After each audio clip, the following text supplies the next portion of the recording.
Greetings, ladies and gentlemen. Thank you for tuning in once again to another Oh So Bossly, aka Call Me Bossly tribute / story. On my channel, man, we do a lot of good positive vibes, a lot of storytelling, telling wisdom, just trying to give the jewels I got back to the community, to the younger brothers, and hopefully they can use it, utilize it, or hey, pawn it one day. But the topic I decided to touch on today was gangbanging in jail. Now, for a lot of people, gangbanging is a group of savages who just do bad things, commit crimes, fight over colors, territory, things like that, right? This is what the average person would think of when they are talking about gangs and gangbanging. But that's the outside looking in. There's a lot of things in gangbanging that aren't highlighted, that aren't being showcased the way we should, so to speak. And because of that reason, we can't really be mad at the stigma that we bring upon ourselves from our community. But the misconception, believe it or not, of our actions, or even the actions carried out by fellow gang members, right? The misconception or misrepresentation comes from the actions, comes from what we actually doing. That's not sometimes explained the best way it should be, or even done for the right reasons, so to speak. So it sets a bad example for other gang members. So now they emulate these actions and end up just, continuing, just keeping that negative spirit alive, just keeping it in rotation, passing from one generation to the next. And I think that misconception comes from the level of violence committed in gangbanging, from gangbangers inside prison first. And now I gotta really get into this for y'all to feel me on this. Like, these individuals, remember, on the East Coast, I can't speak for the West Coast. On the East Coast, blood started in jail. So with that being said, it started already in a very hostile, violent environment where violence is used as communication. Violence is used as a form of currency. Violence is also used as a form of transportation.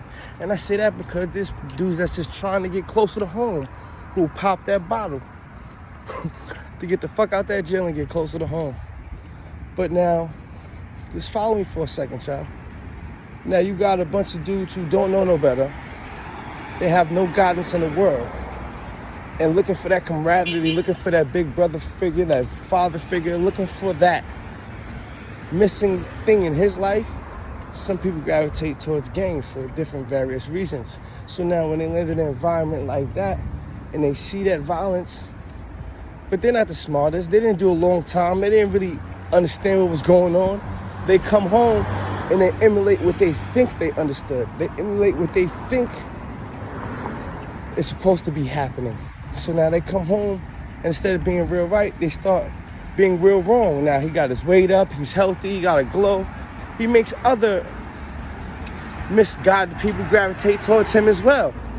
And then when they gravitate towards him, they're gonna follow his real wrong footsteps. And the legacy will continue to happen over and over.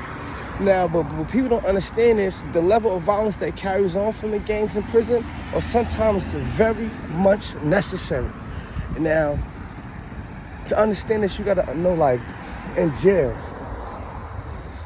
I can speak for New York City, because now, from my experience out here in these streets, you meet people who did bids in all other states, even other countries, so to speak, like, and then you hear the difference from their, whether it's true or false, you hear the difference from their recollection, from their stories when they're telling you their experiences. Now, one thing about New York, compared to on some East Coast to West Coast shit, it's racist on the East Coast, but it's not as bad as it is on the West Coast from what I'm hearing. And like I said, just from what I'm hearing, because I've never personally experienced it. But now, on the East Coast, the dominant force in jail, gang force, is blood. That is undisputed, it's unchallenged, uncontended. Like, that's just what it is. Now, on the West Coast, I heard it's either the Crips I heard from certain people running the jails, or I heard it's the Spanish, the Latinos, or the Mexicans. Now, I heard it's the same way in the Feds. I heard the Feds, the Mexicans run it.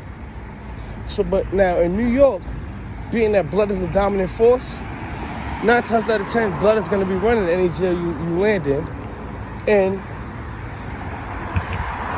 outside of people that are blood, because of how the bloods carry on, everybody's associated with something. Muslims, which is a religion, end up becoming a gang, quote unquote, a community. Now you have the Hispanics, they have multiple gangs. You got the Trinitarios, you got Latin King, Nietas, fucking Trinitarios. So, no, it's bad them shits, no disrespect. It's a lot of them. But now in New York, Spanish is one category. Like, for the most part, you might see the separation between like the Latin Kings and then the rest of the Spanish people, because, you know, the Latin Kings is like the most dominating Latino gang on the East Coast. You feel me? So you got, so with that being said, boom, right? The Spanish people, pardon me, y'all took a little break, and that's why I'm catching back on. So now you got the Spanish people, their table, by the way that their tables usually set up, by the way they position themselves, even when they're separated. And like I said, Latin Kings being the dominated force, so you usually could see them separated within them, but they keep themselves positioned, all their tables near each other. Like, you feel me? Like, they rather having another Hispanic, another Spanish person in their vicinity than a black person or any other race, so to speak. Or gang, however you want to look at it. But now I relate to race and gang because you'd be surprised, man, how they just come hand in hand. So now you have, like I said, the Feds, they do a lot of geographical location kind of association, sectioning off kind of thing too. But in New York State, remember, it's just New York State in the city. It's not like the Feds. The Feds, you have people from all over the world. So they'll have people clicked up who's from Cali, like, they'll be on a different type of times and shit. I can't really get into the explanation of that. I didn't live that. And I'm not going to perpetrate a fraud of something I didn't live. But in New York, it's only separated by gangs. And if you're from, like, upstate, like, they got, like, you know, they're USGs, upstate gangsters. And that's the people who are from, like, northern New York. They have their own little tables. They be having their own little section. They move with their own little gang and unit. Now,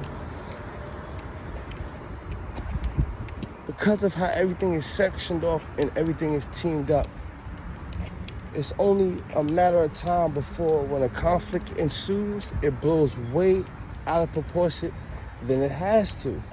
And that happens because we get close. Me and you cool. You're not as strong as me. I'm not gonna watch you lose. And now when I jump in to help you, your man ain't gonna watch us jump you. So it's gonna become an all-out melee. And it's only, like I said, it's only a matter of time before things like that ensue. So no, wow. Things like that are happening sometimes by force, sometimes by you being the aggressor, sometimes you're on the defense. You're in an environment where everybody's trying to stake their claim just like you. Just like their gang, just like their city, just like their neighborhood. Everybody's out there trying to protect their square. So now here you are in this environment where it could go down over a phone. It could go down over a spot in line. It could go down over, oh, you looking at a chick's girl on the visiting floor. It could go down over anything. It could go down because of just the person I'm with. So now that level of violence puts you in a different state of mind. It puts you in a different position at all times because you're always on the defense. You're always up and ready. You're always ready for the next melee that could happen at any moment, any fucking moment. So now, you're going from that mentality. You don't really have a lot of time to break down, or for someone to break down to you all the positive things that could come, or the potential positive things that we should be aspiring for as a whole. So it's not a lot of time that dudes are sitting there actually making plans about what we're gonna do when we get out. Positive plans. Teaching dudes, making dudes that are on vocational programs, take those vocational programs seriously. It's like there's certain things that as a gang, as a unit, when we're incarcerated, we don't enforce because too many other things we're forced to enforce for our own safety and security. So then now it's like, when these same individuals, like I said, this goes back to the real right and the real wrong. When these same individuals are released back to society, they have a new opinion of who they are. They have a new opinion on how they're supposed to carry themselves, and they even have a new identity if when they went into jail they wasn't gangbanging. So now here he comes home with a whole different state of mind, a whole different way of living, and getting a whole different level of attention he's never received before. So now when he's implementing his personal goals, opinions, or what he feels he should be doing, it's not always the best just purpose. It's not always the best mission. It's not always positive because we only gonna do and teach what we know. We only gonna go off of our personal experience, period. And that's any and everybody. So then now, you come home and everybody wanna know, what's up, homie? Why you always got that red bandana in your pocket? What? So now when they teaching the little homies in the street, the culture, they're teaching them the negative side of the culture. And it's spilling over into the streets. Because now in the streets, you have certain people who are really only gangbanging because they like having company. They like having people around. They like the whole, oh, the gang outside, everybody over here chilling. They like to feel a part of something. Not realizing that in jail, the culture makes you make certain sacrifices to reap the benefits of the gang, to be around certain shit. Like, so now in the town, it's like you can't, people can say what they want. Maybe on the West Coast, they say that they drill harder. In the town, bro, people may argue me down. People may take me to the moon. But in New York, niggas don't bang as hard as we do in jail, in the street. They don't. And that's because we can't. There's too many cameras.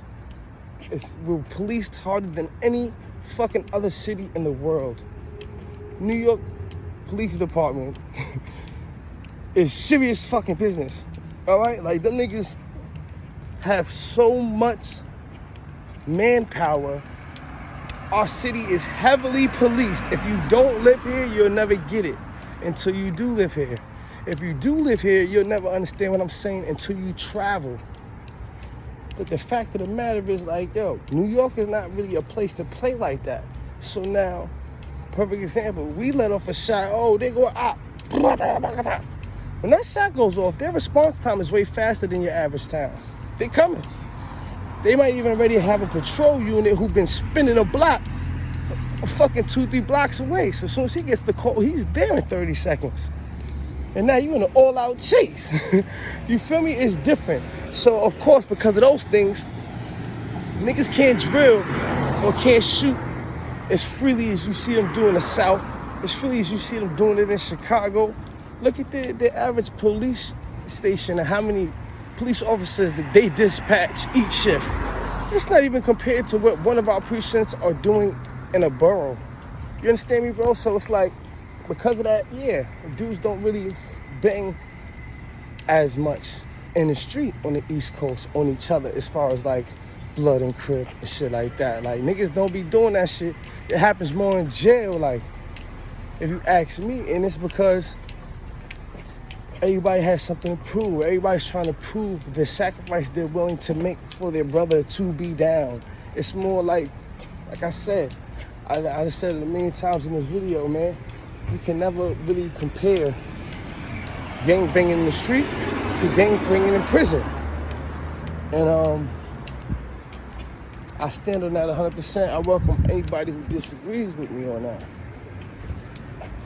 Here's another example of how things go wrong, right? You got, let's say, now don't get me wrong, don't misconstrue what I'm saying for a second. You can check the news. Niggas is still getting drilled, niggas is still shooting, niggas die every day. But I said all that just to say, New York niggas in the town, gangbanging niggas, when niggas is gangbanging, if you don't move smooth, if you don't plan it out smart, you getting caught in New York City. You're going to jail. So like I said, and not only that, put that to the side. New York City, as y'all know, our population is huge. It's a lot of us. So like our living quarters are so close to each other. We all live in so much close proximity. You may have a blood, Crip, Nieta, Latin King, and a fucking Batia that all grew up on the same block and they were the bestest friends. You feel me? But due to their nationality, going to a cousin's house one summer, or having an older brother, or this their favorite fucking color, they decided to choose different routes. Now, when they choose their different routes, that don't mean that their friendship go to shit.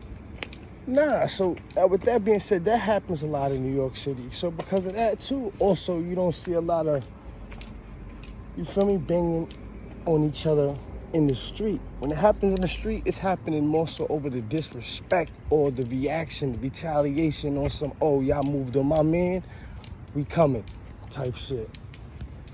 But outside of that, man, in jail, it's crazy because that same person to see his day one friend and literally won't be the one to let it happen, but stand there and let it happen to him because he don't want it to happen to him. Like, you see, that's the corny shit. But now, that's for a whole different video, a whole different topic. I only bring that up to show the principle of the difference of banging in jail and banging in the street. Like, and why, when we come home, while we're in the street, the shit plays out the way it is. Why the youth are the way they are. Look what they following. Look what they going off of. So it's like,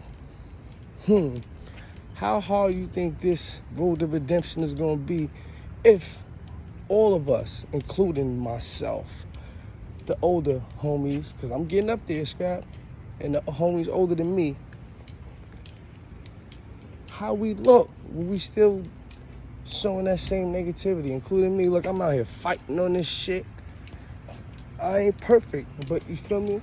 It's all in the point of respect and disrespect and principles. And yeah, I could ring that bell all day because it's true. It's what I believe. But I'm never gonna be a fraud and make it seem like it's still actions of a good role model. But yeah, that was my spill. Hopefully y'all enjoyed it. Leave it in the comments. Let me know what y'all thinking, man. Salute.